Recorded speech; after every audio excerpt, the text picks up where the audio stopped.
Abbott House is an organization that has been around for 58 years. And this organization has a long history of serving people in need. A lot of the work that's done here is volunteer programs, working with the children, working with families, going out to group homes, refurbishing areas of the agency with artwork. Volunteers are the people that come in and fill the gaps. And volunteers are the ones that are able to spread the gospel, if you wish, of Abbott House's good work throughout the community. If people volunteer and help others, they feel good. Our children, our families, our developmentally disabled adults, they get a lot more out of it as well. Our volunteers make life better for the people we serve, period. Abbott House was actually the first agency where I represented foster parents on an adoption. Ziel and her family have been involved with Abbott House for 25 years. They contribute in terms of volunteer work. Some of it's artistic, a lot of it's hands-on. One of the big things that the girls did was something called the Home Sack, just a commemorative bag that all foster children in Westchester County receive. And every year, people basically donate gifts to go into these home sacks. These are every child, in foster care receiving one of these. So that was pretty significant. Jill and the Hayes family are perfect models of the people whose generosity we count on to carry on the work of Abbott House.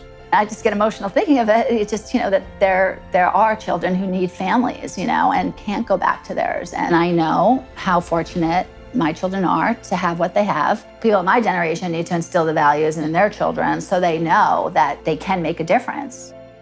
The first time I got involved at Abbott House was actually through my current job. I work at Regeneron Pharmaceuticals. We actually repainted the whole art room that it's for the kids here at Abbott House. The art rooms are completely designed just to waken up those feelings that they've not had an opportunity to express. They made us realize that I didn't realize I could draw. Now I'm in art and I'm learning that I have this gift. A lot of our kids actually express themselves through art. So when they're angry at something, they use art as a coping skill. It's something that keeps them calm. It's something that keeps them from going into crisis. I feel that art helps children feel more comfortable. I came to the US to also look for opportunities. It was a very nice and accommodating way, and still felt terrifying to come to a different country.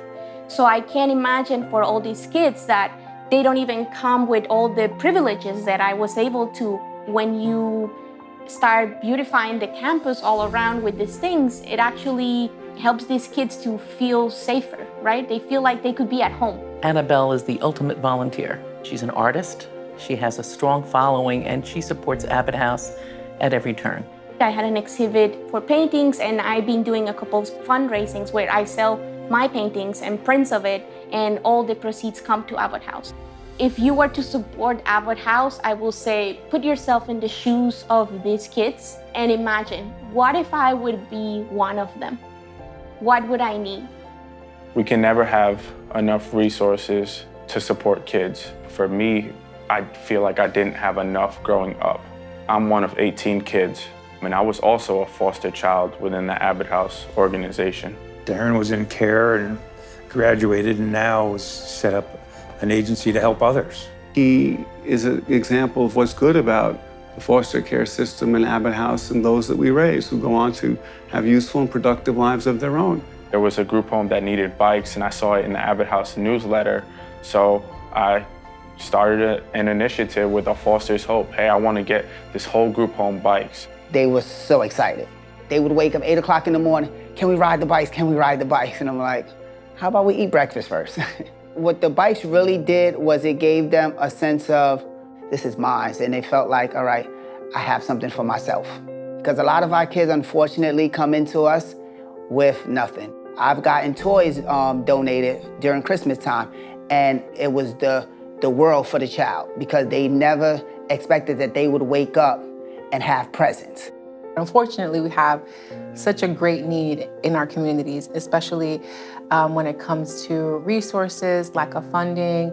So if programs like this didn't exist, there would be a significant gap, and there would be a lot of kids that wouldn't be given the tools that they need to be successful in this world.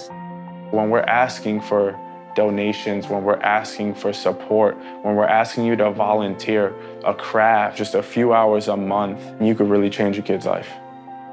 So many volunteers start small, and that is perfect. But you know, it's amazing. You get kind of hooked in. I'm a volunteer originally, way back with the Keon Center, which has merged with Abbott House. Your focus is solely on the developmentally disabled, their employment activities, or honestly, their volunteer activities to grow their social skills, to grow the image of themselves to themselves, and have them become the strongest and the best them that they can be. I live in Abbott House for 22.5 years. I work at Stop and Shop in White Plains. It's really touched my heart when I see those with challenges still have a great attitude and who are so thankful. And it really reminds me how thankful I should be. The fact that, we're providing positive care and education, they all add up to a better community, a community they can rely on.